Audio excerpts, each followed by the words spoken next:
آپ صلی اللہ علیہ وسلم نے فرمایا کہ رشتہ داروں کے ساتھ قطع تعلقی کرنے والا جنت میں نہیں جائے گا، رشتے توڑنے والا جنت میں نہیں جائے گا۔ تو اس لیے اس بات کا اہتمام کیا جائے، آپس کی محبتیں ہونی چاہیے۔ ابھی تو وہ محبتیں باقی نہیں رہی جو پہلے ہوتی تھی، آج سے 10-15 سال پہلے جو دلوں میں محبت ہوتی تھی۔ اس وقت یہ فون نہیں ہوتے تھے، اس وقت یہ نیٹ کا سسٹم نہیں تھا، اور خط لوگ بھیجتے تھے اور بڑے دنوں کے بعد خط پہنچتا تھا، اور سارے لوگ خوشی خوشی خط کھولتے تھے کہ بھئی میرے بھائی کا خط آیا ہے، میرے ماموں کا، میرے فلاں رشتہ دار کا آیا ہے، پتہ نہیں اس نے کیا کیا کہا ہے۔ سارے جمع ہو کر خط پڑھتے تھے اور بیٹھتے تھے، پھر اس کا جواب لکھتے تھے۔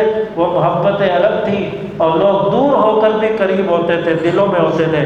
لیکن آج جب ٹیکنالوجی آ گئی، فون آ گئے، سب کچھ آ گیا، اب قریب ہونے کے باوجود بھی دور ہو گئے۔ آج نمبر بھی فون میں موجود ہے، لیکن سالہ سال کوئی پوچھتا ہی نہیں ہے کہ ہمارا رشتہ دار کہاں گیا اور کس حالت میں ہے۔ آج جو اتنی دوریاں ہو گئیں، آج گھر میں بھی لوگ بیٹھے ہوئے ہوتے ہیں، باپ الگ موبائل لے کے بیٹھا ہوا ہے، ماں الگ لے کے بیٹھی ہوئی ہے، بچے 2-3 ہیں تو وہ الگ موبائل لے کر الگ الگ طرف منہ کر کے بیٹھے ہوئے ہیں، ایک کمرے میں بیٹھے ہوئے ہیں، لیکن آپس میں بول نہیں رہے، آپس میں خیر خیریت نہیں پوچھ رہے، ایک دوسرے کو دیکھ نہیں رہے۔ آج تو ٹیکنالوجی نے یہاں تک پہنچا دی ہے۔